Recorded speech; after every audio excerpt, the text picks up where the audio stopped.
अस्सलाम वालेकुम स्टूडेंट्स। आज हम इलेक्ट्रिक बल्ब के बारे में पढ़ेंगे।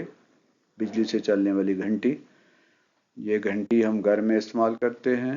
जब कोई मेहमान वगैरह आता है तो बाहर गेट पर इसका बटन लगा होता है, वो जब दबाता है तो घर के अंदर घंटी बजती है और इससे पता चल जाता है कि बाहर गेट पर कोई आया हुआ है। तो ये इलेक्ट्रिक बल्ब कैसे बनती है और कैसे काम करती है, आज हमें इसके बारे में पढ़ना है। तो गेट रेडी। हम आगाज़ करते हैं। पहले हम इंग्लिश में इसे समझेंगे और फिर उर्दू में। You know that sound? The classic doorbell or school bell. Seems pretty simple, right?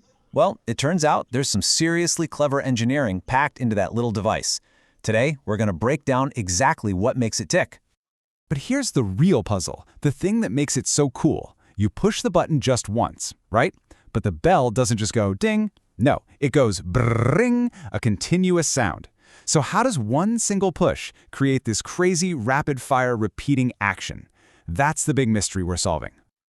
Okay, so to figure this out, we've got to look at the parts list. Let's meet the key players inside the bell and see what job each one has. All right, here they are, the 5 critical pieces. You've got your basics, the battery, and switch for power, obviously. Then there's the gong, that's what makes the noise, and the little iron hammer on a spring that hits it. But the real magic, the stars of this whole show, are these 2 right here. The U-shaped piece of iron wrapped in wire, that's our electromagnet. And this little tiny adjustable screw. You wouldn't think it, but that screw is a total game changer. So let's zoom in on the absolute heart of this whole operation, the electromagnet. Seriously, without this thing, you'd just have a hammer sitting there next to a bell and nothing would ever happen. This is what creates all the action. So what even is an electromagnet? It's actually super simple. You just take a piece of iron, wrap a bunch of wire around it, and then shoot some electricity through that wire. Bam! The iron becomes a magnet. But, and this is the most important part, it's only a magnet for a little while. It's temporary. Think about it like this. A regular magnet, the one on your fridge, it's always on. It never stops being a magnet. But an electromagnet, it has an on-off switch, and that switch is the flow of electricity. Turn the power on, it's a magnet. Turn it off, it's just a piece of iron. This simple ability to turn it on and off, that is the entire secret to how the bell keeps ringing. And making one is dead simple. You just wrap the wire, hook it up to a battery, and you're done. Just like that, you have a magnet that you can control completely. And that control, well, that's everything. Okay, so we've met the parts. We know our MVP is the electromagnet. Now let's put it all together and watch the magic happen. This is where we see how it creates this awesome, self-powering chain reaction. Okay, so it all kicks off the second you push that button. What you're really doing is closing the circuit that lets the electricity flow from the battery, zip through that coil of wire, and instantly, poof, our piece of iron becomes a powerful magnet. The system is live. So now that the magnet is on, it's got this magnetic field, right? And it just yanks that little iron strip right towards it. And since the hammer is attached to that strip, it gets pulled along for the ride, flying straight for the gong. And ring! The hammer smacks the gong and there's our sound, our first ring. But wait, if that was the end of the story, you just get one single ding. The real genius, the truly clever part, is what happens at the exact same time. Okay, this is the aha moment. Remember that little screw? Well, the iron strip was touching it. As the strip gets pulled towards the magnet, it pulls away from that screw. And that screw is a critical contact point in the circuit. So by moving forward to strike the bell, the hammer literally cuts off its own power. It breaks the circuit. Let that sink in for a second. The very moment the bell makes a sound, the power goes out. The circuit is open, the electricity stops flowing, and the electromagnet just turns off. The hammer's own success is what kills its power. So, with the magnet dead, there's no magnetic force holding that hammer anymore. The spring, which has been waiting this whole time, just takes over and snap! It pulls the hammer and the iron strip right back to where they started. And where exactly does it snap back to? You guessed it, right back into contact with that little screw. The second they touch, the circuit is complete again. So what happens? The electromagnet turns on, it yanks the hammer forward, it hits the gong, it breaks the circuit, the magnet turns off, the spring pulls it back, and the whole thing starts over. This loop happens so fast, dozens of times every second, and that's what creates that continuous brrr ring sound. Okay, let's just zoom out for a second. What's the big idea here? What's the one core principle that makes this entire thing work? It's actually really elegant. Yeah, this quote really nails it. The whole thing is just about magnetizing and demagnetizing the coil. That's a fancy way of saying the entire trick is just turning a magnet on and off, over and over and over again.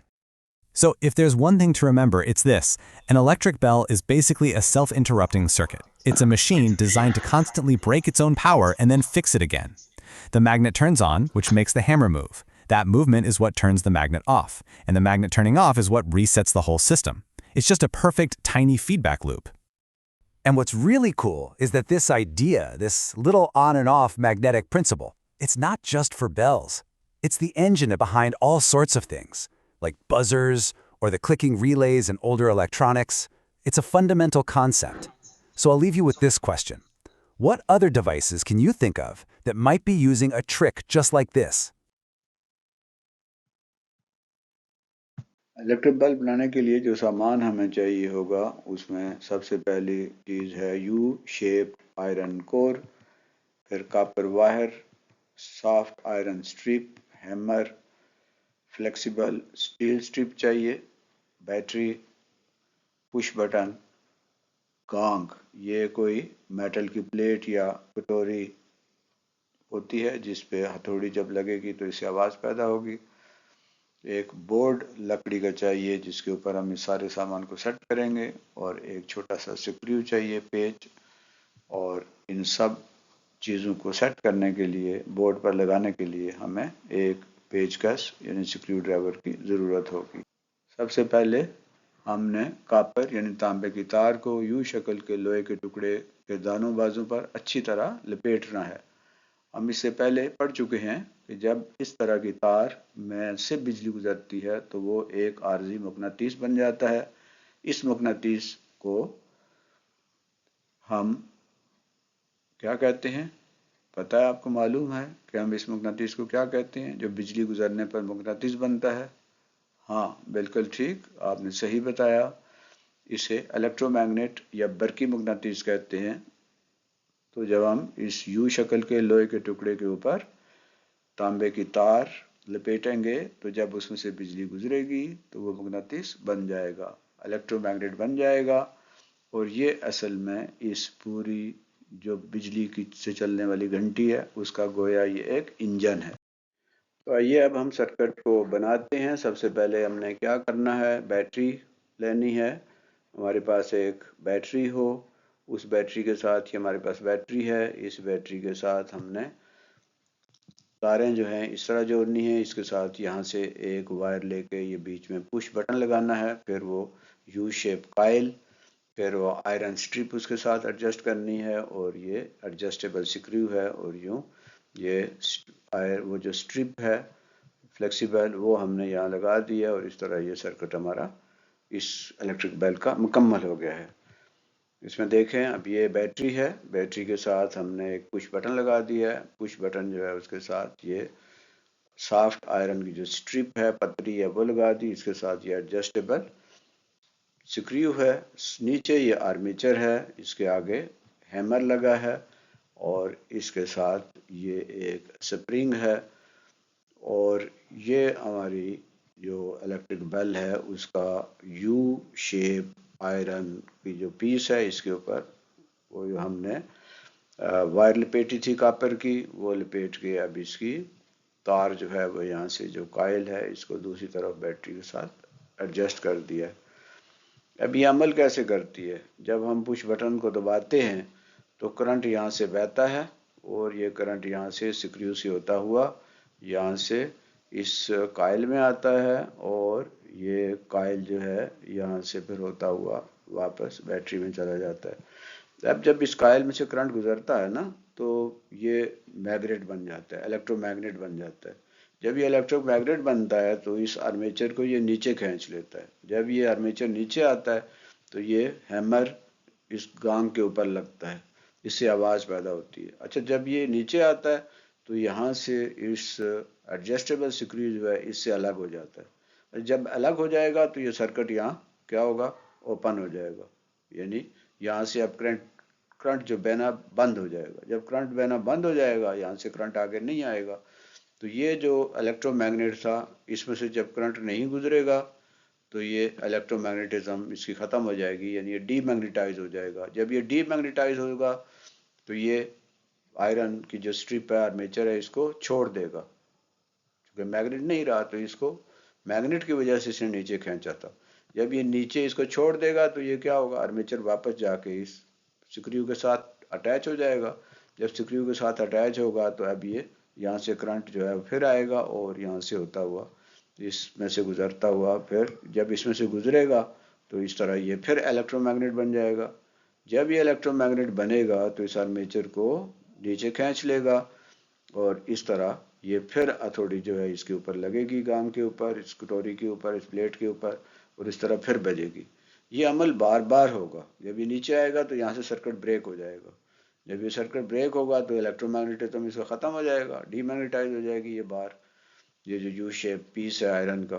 तो जब ये demagnetise हो जाएगी तो ये वापस armature ऊपर जाके फिर अटैच हो जाएगा इस स्क्रू के साथ, और ये अमल बार बार होगा, जिससे ये हमारी इलेक्ट्रिक बल्ब जो है वो काम करेगी और आवाज़ पैदा होगी। आइए चेक करते हैं इसको। पुश बटन हम दबाएंगे और जब पुश बटन दबाएंगे तो बेल को बजना चाहिए। अगर बेल नहीं बज रही तो इसका मतलब है कोई प्रॉब्लम है, कोई, तो हमने इस प्रॉब्लम को दूर करना है।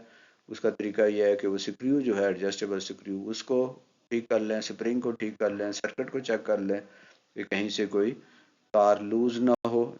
तो जब पुश बटन दबाएंगे तो बेल बजनी चाहिए।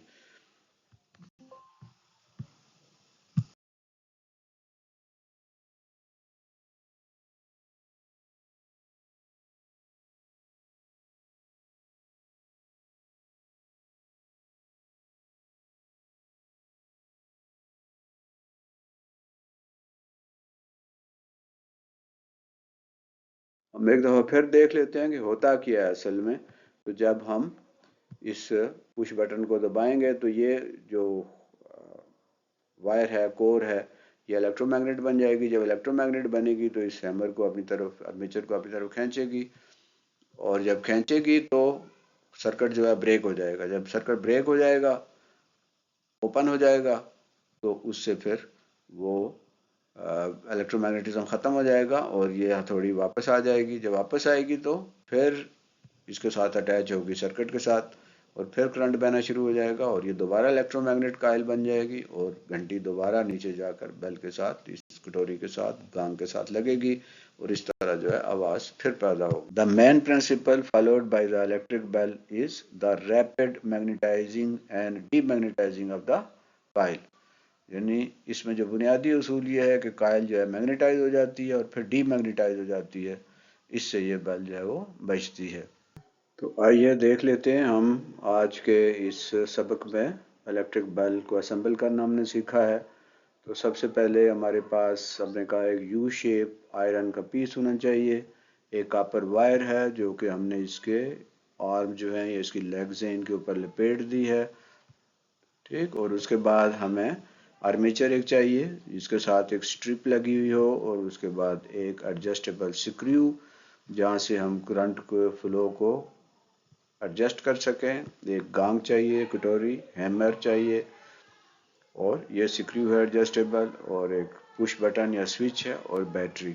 इस बैटरी को हम पुश बटन के साथ जोड़ेंगे। पुश बटन से फिर हम इस एडजस्टेबल स्क्रू के साथ, और यहाँ से फिर इस इलेक्ट्रोमैग्नेट के साथ, आयरन बार के साथ, और वापस इसके दूसरे टर्मिनल की तरफ ले जाएंगे। जब पुश बटन को हम पुश करेंगे तो करंट यहाँ से फ्लो करेगा, यहाँ से होता हुआ, इस स्ट्रिप से होता हुआ फिर आर्मेचर, और फिर इस कायल के अंदर जाएगा और ये इलेक्ट्रोमैग्नेट बन जाएगा। जब ये इलेक्ट्रोमैग्नेट बनेगा तो ये इस आर्मेचर को इलेक्ट्रोमैग्नेट अपनी तरफ, ऊपर की तरफ खींचेगा। जब ऊपर खींचेगा तो यह थोड़ी जाके गांग के साथ लगेगी और आवाज़ आएगी। लेकिन जब ये ऊपर जाएगा तो यहाँ से ये अलग हो जाएगा। जब अलग हो जाएगा तो ये करंट बहना बंद हो जाएगा, सर्किट ब्रेक हो जाएगा। इसकी जो डीमैग्नेटाइज हो जाएगा ये। जब ये डीमैग्नेटाइज होगा तो फिर इसको छोड़ देगा, ये जो ऊपर खींचा हुआ था। जब छोड़ेगा तो ये वापस आके इस एडजस्टेबल स्क्रू के साथ लगेगा और दोबारा से करंट बहना शुरू हो जाएगा। फिर ये मैग्नेटाइज हो जाएगा। जब मैग्नेटाइज होगा तो फिर इस आर्मेचर को और हैमर को फिर ये इलेक्ट्रोमैग्नेट ऊपर खींचेगा और इससे घंटी जो है या थोड़ी जाके गांव के साथ लगेगी, लेकिन जब ये ऊपर जाएगी तो यहाँ से अलग हो जाएगी। जब ये अलग होगा ये, तो इससे करंट बहना फिर बंद हो जाएगा और ये दोबारा डीमैग्नेटाइज हो जाएगा, इसको फिर छोड़ देगा। जब भी इसको छोड़ेगा इलेक्ट्रोमैग्नेट तो वापस आके इसके साथ फिर अटैच हो जाएगा, और इस तरीके से ये बेल जो है बार बार बजेगी। और ये था आज का हमारा प्रोजेक्ट। मुझे उम्मीद है कि आपको अच्छी तरह समझ आ गई होगी। आप ये इलेक्ट्रिक बल्ब बनाएं, खुद कोशिश करें। माय डियर स्टूडेंट्स, ये था आज का सबक जिसमें हमने इलेक्ट्रिक बल्ब बनाना सीखा और फिर ये भी देखा कि इलेक्ट्रिक बल्ब काम कैसे करती है। ये एक अच्छा प्रोजेक्ट है, आप इसे मुकम्मल कीजिए और इससे हम बहुत सारे साइंसी उसूल भी सीखेंगे। अगले सबक तक अल्लाह हाफिज़, फ़ी अमानिल्लाह।